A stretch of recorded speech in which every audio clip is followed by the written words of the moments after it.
నమస్కారం. August month 2026 సంవత్సరంలో కర్కాటక రాశి వారికి ఎలా ఉందో మనం చూద్దాం. ఈ రాశి వాళ్ళు కొంచెం జాగ్రత్తగా ఉండాల్సిన టైము, అంటే తొందరగా సరిగ్గా వెరిఫికేషన్ చేసుకోకుండా ఏ పని అంటే ఆ పని చేసుకోకుండా కొంచెం నిదానంగా ఆలోచించి ప్రశాంతంగా చేయటం ముఖ్యం. గమనించుకుంటే కొంచెం చాలా రిస్కీగా ఉన్నాయి. ఇంపార్టెంట్ పనులు, ముఖ్యమైన పనులు, లేదంటే ఇంపార్టెంట్ వ్యక్తులు కలిసేటప్పుడు కొంచెం ప్లాన్డ్గా కలిస్తే చాలా బాగుంటుంది. లేదంటే పోస్ట్పోన్ చేసుకుంటే ఇంకా మంచిది అని తెలుసుకోవాలి. ఈ రాశి వాళ్ళకి అంటే నేను ఇక్కడ కెమెరాతో చేయకముందు వేరే చోట ఆల్రెడీ ఇంటర్వ్యూ ఇచ్చాను. ఆల్రెడీ ఆగస్టు మంత్ వైరల్ అవుతున్నాయి. అందులో ఒకళ్ళు నాకు తెలిసిన వాళ్ళు కర్కాటక రాశి గురించి చూసి ఒక 1 మినిట్ చూసేసి వీడియోని అంతా స్కిప్ చేసేసారు. ఫోన్ మెసేజ్ పెట్టారు, ఏంటండి అలా చెప్పేశారని. అందుకని చెప్పేసి కొంచెం పేషెన్సీగా అందులో లాస్ట్లో పరిహారాలు అవన్నీ ఉంటాయి, చక్కగా చూడండి.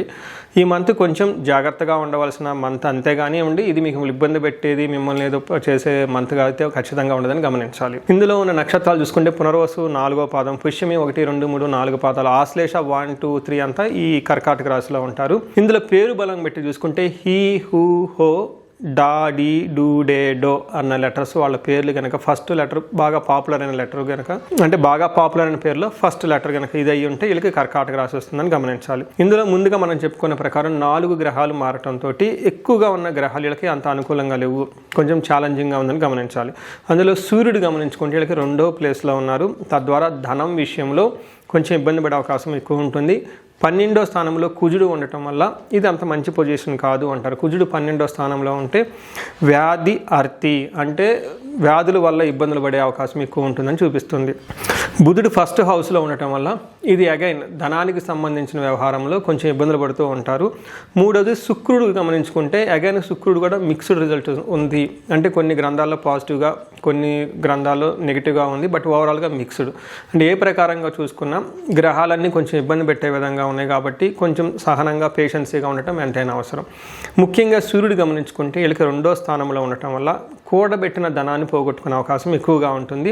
దీనికి మనకి సంస్కృతంలో మహర్షులు ఏం చెప్తారంటే హీనత్వం దుష్ట సంసర్గో మనస్థాప శిరోవెదః నిష్ఫలం కృషి వాణిజ్యం విత్తరాశి గతో రవి అంటారు.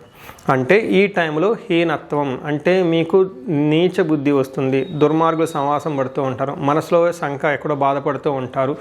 నిష్ఫలం కృషి వాణిజ్యం, హార్డ్ వర్క్ కనుక చేస్తే అందులో సరైన రిజల్ట్ రాక ఇబ్బంది పడుతుంటారు. విపరీతంగా గొడవలు అయ్యే అవకాశం కూడా ఎక్కువగా ఉంటుంది అని చెప్తారు. అందుకని సూర్యుడి విషయంలో కొంచెం జాగ్రత్తగా ఉండాలి.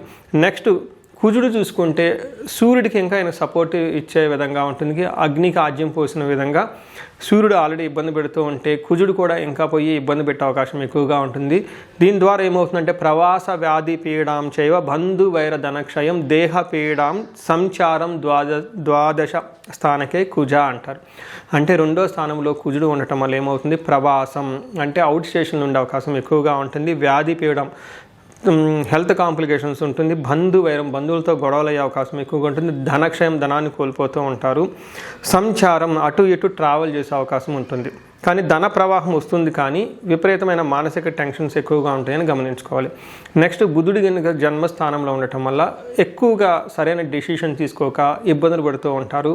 ధనానికి సంబంధించిన వ్యవహారాలలో రాంగ్ చాయిస్ తీసుకొని అనవసరంగా డబ్బులు ఖర్చు పెట్టే విధంగా ఉంటుందని గమనించాలి. లాస్ట్ అండ్ మోస్ట్ ఇంపార్టెంట్, శుక్రుడు వీళ్ళకి 3వ స్థానంలో ఉండటం వల్ల మిక్స్డ్ రిజల్ట్ అని చెప్తారు. కొన్ని విషయాల్లో వీళ్ళకి అనుకూలంగా ఉంటుంది, కొన్ని విషయాల్లో ప్రతికూలంగా ఉంటుంది, అగనెస్ట్గా ఉంటుందని గమనించుకోవాలి. ముఖ్యంగా చూసుకుంటే ఈ టైంలో కొన్ని శాస్త్రాల ప్రకారం వాణిజ్య ధననాశనం, బిజినెస్లో అంత కలిసి రాకుండా లాస్లో వచ్చే అవకాశం ఎక్కువగా ఉంటుంది. శత్రువృద్ధి, ధనక్షయం, శత్రువులు విపరీతంగా పెరుగుతూ ఉంటారు. గత జీవన రాహిత్యం, అంతకుముందు ఉన్నంతగా ఈ టైంలో ఈ మాసంలో కన్వీనియంట్గా ఉండదు, ఇబ్బందులు గురవుతారు అని తెలుసుకోవాలి. నెక్స్ట్ కొన్ని విషయాలు చూసుకుంటే శుక్రుడు 9వ స్థానాన్ని చూడటంతో తీర్థయాత్రలు చేసే వాళ్ళకి బాగుంటుంది. లాంగ్ వెకేషన్, లాంగ్ ట్రావెల్ చేసే వాళ్ళకి బాగుంటుంది. అయితే love, romance, pleasure, short triples, vacations ఇలాంటివి చేసుకునే వాళ్ళకైతే అనుకూలంగా ఉంటుందని తెలుసుకోవచ్చు. సో చూశారు కదండి 4 గ్రహాల వారికి ఎలా ఉందో మనం చూసుకున్నాం. అయితే ఇప్పుడు మనం నక్షత్రం ప్రకారం చూసుకుంటే పునర్వసు, పుష్యమి, ఆశ్లేష 3 నక్షత్రాలు ఇందులో ఉంటుంది. ఇలా పునర్వసు నక్షత్రం వాళ్ళకి పాజిటివ్గా ఉంది. ఇందులో గమనించుకున్నారనుకోండి గ్రహాల వయసు మీకు ఇబ్బంది పెట్టిన నక్షత్రం వైజ్ బాగుంటుందని తెలుసుకోవాలి.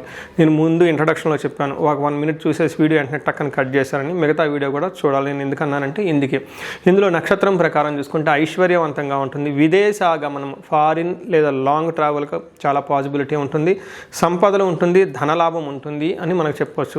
అంటే ఓవరాల్గా పునర్వసు నక్షత్రం వాళ్ళకి బాగుందని గమనించాలి. పుష్యమి నక్షత్రం మనం చూసుకుంటే వీళ్ళకి ఐశ్వర్యవంతంగా ఉంటుంది, క్షేమప్రదంగా ఉంటుంది, ధనం బాగుంటుంది, ధనలాభం కూడా చూపిస్తుంది. ఈ నక్షత్రం వాళ్ళకి కూడాను విదేశాగమనం ఫారిన్ వెళ్ళే అవకాశం ఎక్కువగా ఉంటుంది. నెక్స్ట్ మనకి ఆశ్లేష నక్షత్రం గమనించుకుంటే ఐశ్వర్యము, క్షేమము, సంపదలు, ధనలాభము ఉన్నా కానీ అగైన్ ధనాన్ని విపరీతంగా కోల్పోయే అవకాశం ఎక్కువగా ఉంటుంది. హెల్త్ కాంప్లికేషన్స్ కొంచెం ఎక్కువగా ఉండే అవకాశం ఎక్కువగా ఉంటుందని గమనించాలి. సో చూశారు కదండి, పుష్యమి ఆశ్లేష నక్షత్రం వాళ్ళకి కొంచెము లత్తా ఉండటం వల్ల హెల్త్ విషయంలో కొంచెం జాగ్రత్తగా ఉండాలి. అధికారులతో మాట్లాడేటప్పుడు కొంచెము ప్రిపేర్డ్గా మాట్లాడుతూ ఉంటే బాగుంటుందని తెలుసుకోవాలి. సో పరిహారాలు కనుక చూసుకుంటే ఈ రాశి వాళ్ళు మహాన్యాసపూర్వక ఏకాదశ రుద్రాభిషేకాన్ని చేసుకున్న చాలా బాగుంటుంది. వీలైతే మన్యు పాశుపతాభిషేకం, నవగ్రహ స్తోత్రాన్ని రెగ్యులర్గా చదువుతూ ఉంటే బాగుంటుంది.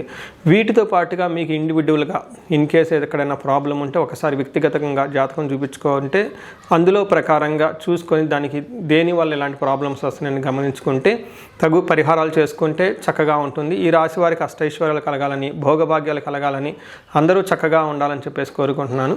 నమస్కారం.